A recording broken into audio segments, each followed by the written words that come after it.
Terima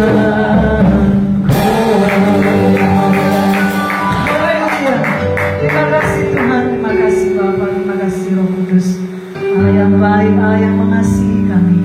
Kami sudah puji menyembah-Mu Tuhan. Tiba saat kami akan bersorak-sorai dalam nama Yesus Kristus Tuhan. Haleluya. Amin.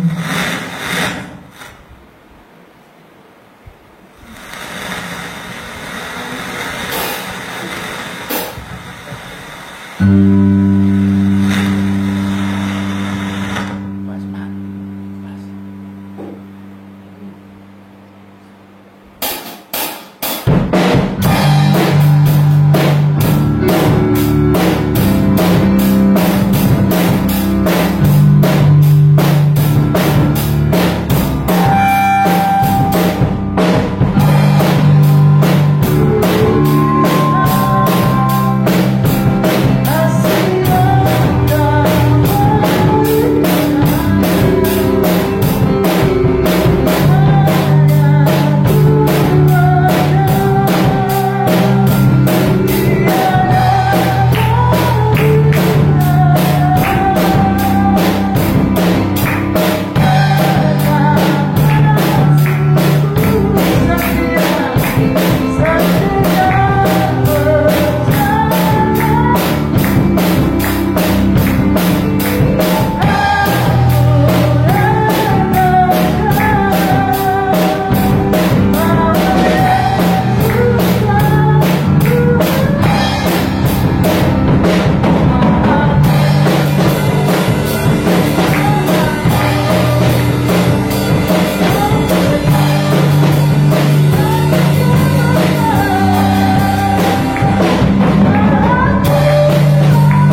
Firman-Mu berkata Kau besertaku, maka kuat roh dan jiwaku. Tangan-Mu Tuhan selalu kunantikan, di setiap langkah ku percaya. Firman-Mu berkata Kau besertaku, maka kuat roh dan jiwaku.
Bapa yang di surga, ini saatnya kami akan merenungkan kembali firman.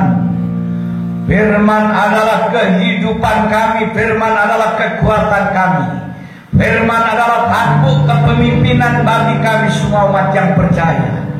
Oleh sebab itu Tuhan, kami selalu ingin belajar akan firman-Mu, ingin mengerti, ingin memahami, dan ingin mengetahui rahasia yang sangat dalam di dalam kebenaran-Mu. Oleh sebab itu Tuhan, kami mohon kekuatan dan kemampuan. Roh Kudus, pimpin kami semua untuk mendengarkan dan untuk memperhatikan, untuk memelihara segala kebenarannya. Di dalam nama Yesus Kristus kami sambut kebenaran. Haleluya. Amin. Salam. Damai sejahtera bersama Yesus Kristus Tuhan Allah kita. Haleluya. Kembali kita akan mengupas firman Tuhan. Pada siang hari ini kami akan mengupas Adam dan Kristus. Siapakah Adam dan siapakah Kristus itu? Ini adalah satu pertanyaan. Simak dengan baik, dengan benar-benar. Roma pasal 5 ayat 12. Mari kita perhatikan semuanya.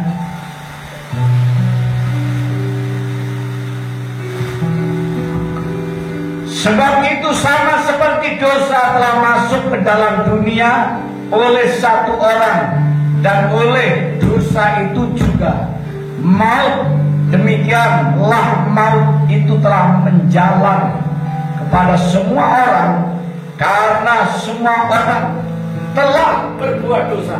Amin. Jadi siapakah Adam dan siapakah Kristus? Yang menjadi pertanyaan. Jawabannya yaitu Adam adalah sumber dari segala dosa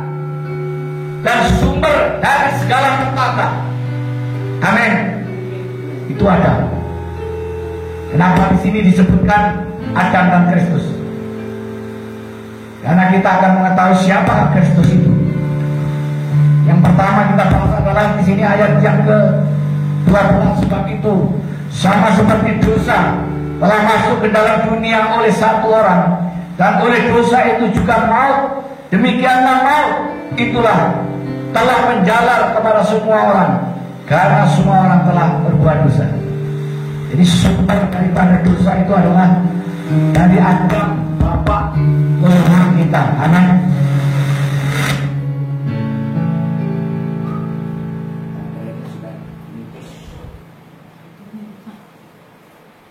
Ya, pemirsa.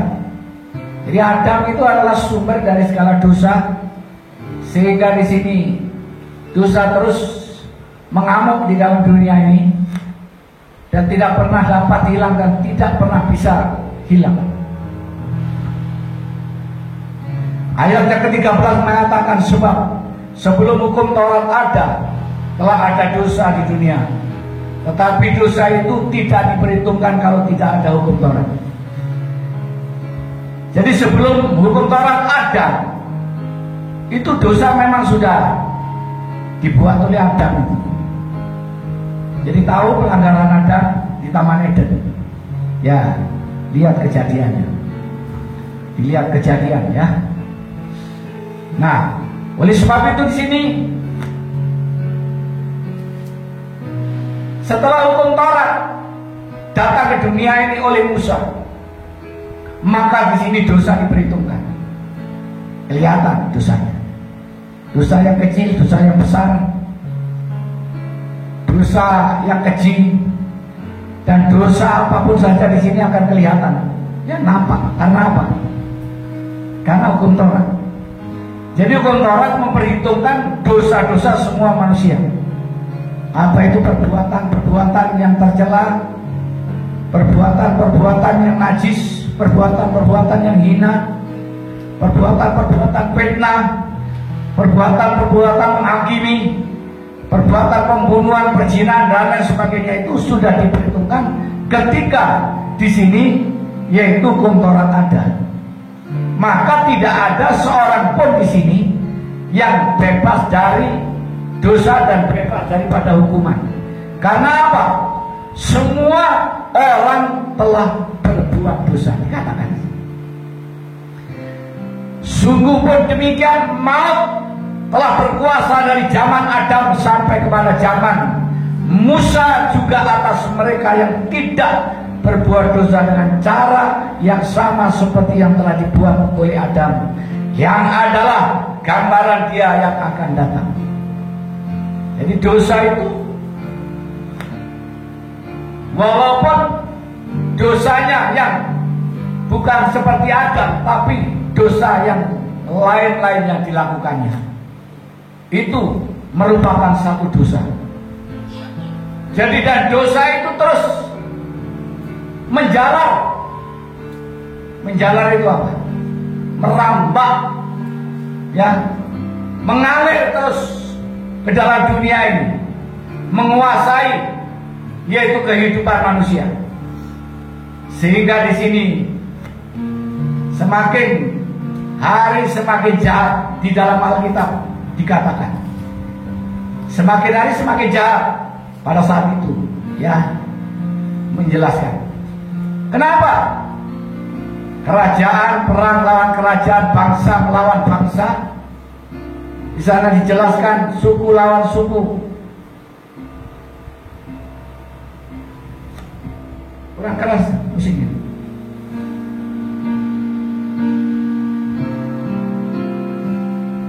Jadi pada saat itu di sini sesuatu yang keji, sesuatu yang haram, yang najis, perbuatan-perbuatan tercela dan dosa nampak dan kelihatan setelah hukum Taurat memperhitungkan. Oleh sebab itu, pada saat hukum Taurat berlaku, maka orang susah untuk mengikuti hukum Taurat. Karena apa? Ini ini tidak boleh, itu tidak boleh, ini dosa, itu dosa, dan tidak ada yang tidak berdosa. Jadi sedikit sekali yang baik, masih banyak yang dosa. Hari-hari diperhitungkan, hari ini tidak boleh, hari ini tidak boleh, bulan ini harus melakukan ini, bulan itu harus melakukan ini, dan seterusnya. Kehidupan manusia susah untuk berkiprah, untuk melangkah, susah untuk melakukan berbagai aktivitas. Karena apa? Ikatan hukum. Karena apa? Larangan hukum, hukum Taurat. Semakin hukum Taurat melarang, semakin orang banyak berbuat dosa. Karena itu di sini penting ya untuk diketahui. Ayat 15. Tetapi karunia Allah tidak sama dengan pelanggaran Adam. Amin. Katakan amin. Karunia Allah tidak sama dengan pelanggaran Adam. Jadi dosa-dosa memang banyak, dosa-dosa semakin merambah, dosa-dosa semakin menjalar dari manusia satu ke manusia lain, dari zaman satu hingga zaman seterusnya, zaman milenial ya, sangat banyak dosa, banyak kejahatan terjadi ya. Tetapi kejahatan dan dosa-dosa itu tidak sebanding dengan kasih karunia yang dianugerahkan oleh Yesus Kristus kepada kita orang-orang yang percaya. Dosa memang besar, dosa memang kuat, tetapi kasih karunia sangat dahsyat dan luar biasa di dalam kehidupan umat saat ini. Artinya dosa sudah ditekan, dosa sudah dikalahkan, maut sudah dikalahkan, hukuman kekal sudah ditiadakan, neraka sudah ditiadakan. Jadi tidak ada lagi neraka bagi orang-orang yang percaya. No condemnation, the name Jesus Christ. Tidak ada penghukuman bagi Yesus Kristus untuk orang-orang yang percaya. Semangat! Dan kasih karunia ayat yang ke-16 tidak berimbangan dengan dosa satu orang. Sebab penghakiman atas satu pelanggaran itu telah mengakibatkan penghukuman. Tetapi penganugerahan karunia atas banyak pelanggaran itu mengakibatkan kebenaran. Jadi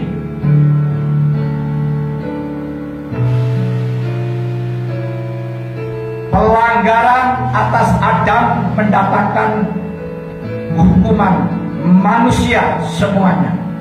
Tetapi anugerah dari Yesus Kristus akan melenyapkan semua dosa dan pelanggaran bagi orang-orang yang percaya. Amin. Dosa satu orang menyebabkan semua orang harus dihukum. Tetapi anugerah kebenaran yang dari Yesus Kristus menyebabkan semua orang yang percaya harus masuk surga. Amin. Harus masuk surga dan beroleh hidup yang kekal. Itu adalah kebenaran. Jadi siapakah Adam? Sumber dari segala dosa. Siapakah Kristus? Itu adalah pembenaran dari segala dosa-dosa. Amin. Jadi Kristus itu adalah pembenaran dari semua perbuatan dosa manusia. Penganugerahan kasih karunia dari semua perbuatan dosa yang dilakukan oleh manusia. Sehingga dengan Yesus Kristus orang berdosa diampuni. Dengan Yesus Kristus orang dosa di sini mendapatkan remisi, amunisi, dan masuk surga, bebas dari hukuman kekal. bersama Yesus Kristus. Amin. Sebab jika oleh dosa satu orang maut telah berkuasa oleh satu orang itu, maka lebih benar lagi mereka yang telah menerima kelimpahan kasih karunia dan anugerah kebenaran akan hidup dan berkuasa atas oleh karena satu orang itu, yaitu Yesus Kristus Tuhan Allah kita. Amin. Jadi dengan satu orang pelanggaran dosa mendapatkan penghukuman dan penghakiman, tetapi bersama Yesus Kristus kasih karunia, anugerah dan penganugerahan mendatangkan yaitu hidup yang kekal, surga mulia bagi orang-orang yang diampuni, yaitu orang-orang Kristen. Amin. Sebab itu sama seperti oleh satu pelanggaran semua orang beroleh penghukuman, demikian pula oleh satu perbuatan kebenaran semua orang beroleh pembenaran untuk hidup. Jadi sebenarnya di sini harus panik, ya, karena mendapatkan apa? Hukuman. Tetapi oleh Yesus Kristus, dari satu orang mendatangkan dosa dan pelanggaran, satu orang mendatangkan keselamatan dan pembebasan dari hukuman kekal. Ya, Yesus Kristus pembebas dari hukuman kekal. Amin. Yesus Kristus yang mengangkat umat manusia yang dipenjarakan, yang dihukum, yang harusnya menerima maut, yang harus masuk neraka, tetapi Yesus Kristus mengangkat dari hukuman kekal, mengangkat dari hukum maut, mengangkat dari neraka, Ia bawa naik ke surga yang kekal. Amin. Itu adalah kebenarannya. Ayat 19, perhatikan. Jadi sama seperti oleh ketidaktaatan satu orang semua orang telah menjadi orang berdosa, demikian pula oleh ketaatan satu orang semua orang menjadi orang benar. Amin. Jadi perlahan, imbang. Kalau satu orang tidak taat, mendatangkan semua orang berbuat dosa, semua orang mendapatkan penghukuman. Tetapi ketaatan oleh satu orang, yaitu Yesus Kristus, mendatangkan pembenaran, ya, pembebasan dari hukuman, pembebasan dari maut yang kekal, tetapi memberikan hidup yang kekal. Nah, jadi memang hukuman ini layaknya harus dibebaskan. Karena apa? Bagaimanapun kalau hukuman itu membuat orang akan menjadi menderita, mendatangkan orang yaitu kesakitan, kepedihan, kesedihan, kekecewaan, frustrasi, itu adalah penghukuman. Tetapi di sini penganugerahan, kasih karunia, pembenaran yang dia lakukan oleh seorang pembela, yaitu pengacara kita siapa? Yesus Kristus. Maka semua orang yang berdosa diselamatkan, semua orang yang berdosa masuk surga. Amin. Ayat yang ke-20, perhatikan. Tetapi hukum Taurat ditambahkan supaya pelanggaran menjadi semakin banyak, dan di mana dosa bertambah banyak, di sana kasih karunia menjadi berlimpah-limpah. Ini pengertiannya. Dengan hukum Taurat, semua dosa tercatat, banyak, tidak bisa ditempatkan satu keranjang yang besar. Dosa itu sangat tidak terhitung jumlahnya, mulai dosa yang kecil hingga sampai dosa-dosa yang besar, dosa yang ringan dosa yang berat. Semuanya itu adalah dosa. Dan tidak ada dispensasi, tidak ada di situ remisi bagi orang-orang yang berdosa. Kecuali ia percaya, kecuali ia menerima Yesus Kristus sebagai Tuhan, menerima Yesus Kristus sebagai Juru Selamat, maka dosa-dosa dibebaskan, dosa-dosa dilepaskan, dosa-dosa diangkat, semua permasalahan ditutup.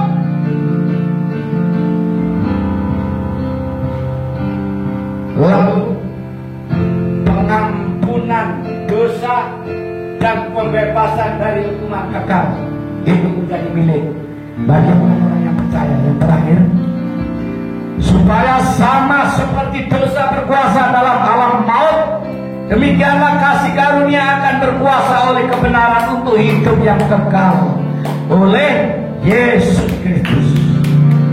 Jadi dosa itu akan membawa manusia ke dalam alam maut, yaitu neraka jahanam. Ya, tetapi di sini oleh pembenaran Yesus Kristus, kasih karunia dan anugerah atau penganugerahan di dalam Yesus Kristus akan membawa kehidupan kekal, hidup selama-lamanya, hidup dengan penuh damai sejahtera dan sukacita ada di surga. Itulah firman Tuhan yang dapat kami sampaikan. Kiranya Tuhan Yesus memberkati. Amin.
ucap syukur dan terima kasih.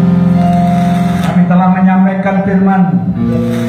Kebenaran ini adalah kekuatan bagi kami semua orang yang percaya. Dan semua orang berbuat dosa dan telah kehilangan kemuliaannya. Tetapi oleh Yesus Kristus ia memperoleh hidup yang kekal. Oleh Yesus Kristus mendapatkan pengampunan yang kekal. Dengan demikian Tuhan, kami menikmati firman-Mu, kami mensyukuri firman-Mu. Bapa, kami berdoa malam hari ini, siang hari ini, bagi pekerjaan-Mu di tempat ini Tuhan. Tuhan, angkat semua pekerjaan-Mu yang ada ini. Gereja Bethel tak pernah gelap Ramadan. Tuhan berkati pelayan-pelayan yang mengambil bagian dalam pelayanan. Berkati sidang jemaat yang ada. Kembangkan Tuhan dan tingkatkan pelayanan yang ada di sini. Tuhan tolong kirimkan jiwa-jiwa yang baru di tempat ini agar jiwa-jiwa ikut bersama-sama kami untuk memuji dan menyembah Tuhan, memuliakan nama-Mu di tempat ini. Bapa, kami berdoa buat bangsa dan negara Indonesia ini Tuhan. Tanamkan kedamaian, kesejahteraan, kebahagiaan, kerukunan, dan diberkati. Berkati para pemimpin kami mulai dari presiden sampai pemimpin yang rendah. Dan semua rakyat Indonesia berkati. Berkati rencana pemilihan umum yang akan diselenggarakan pada hari Rabu besok Tuhan. Kiranya Tuhan akan mempersiapkan memilih seorang pemimpin yang sesuai dengan kehendak Tuhan, yang seizin oleh Tuhan. Tuhan berkati para kandidat semuanya. Tuhan pilih seorang kandidat yang sesuai di dalam nama Yesus Kristus Tuhan. Kami berdoa bagi bangsa-bangsa Tuhan yang kini sedang dilanda peperangan, api peperangan, berkecamuk yang ada Israel, Palestina, juga Ukraina dan Rusia, dan yang lain-lainnya Tuhan kami serahkan. Tanamkan hati mereka kesadaran dan kesabaran agar mereka menghentikan dari api peperangannya, sehingga dunia ini aman dan terangkan damai. Terima kasih Tuhan Yesus memberkati semua bangsa-bangsa di dunia ini. Berkati para pemimpin-pemimpin di dunia ini di dalam nama Yesus Kristus. Terima kasih Tuhan. Saatnya kami akan berpisah satu sama lain. Tuhan memberkati kami yang hadir. Mari kita semua berdiri, bangkit dan mengangkat kedua tangan kita. Sambutlah kebenarannya, sambutlah firman-Nya, dan terimalah anugerahnya, terimalah berkat-Nya. Terima damai sejahtera sukacita, terimalah kekuatan, kesehatan, dan kemampuan. Terima hormat, kemuliaan, kebaikan, kebajikan, kekayaan, dan segala kelimpahan. Damai sejahtera di dalam Yesus Kristus memenuhi di dalam hidup kita. Semua terima, semua diberkati yang percaya, katakan amin.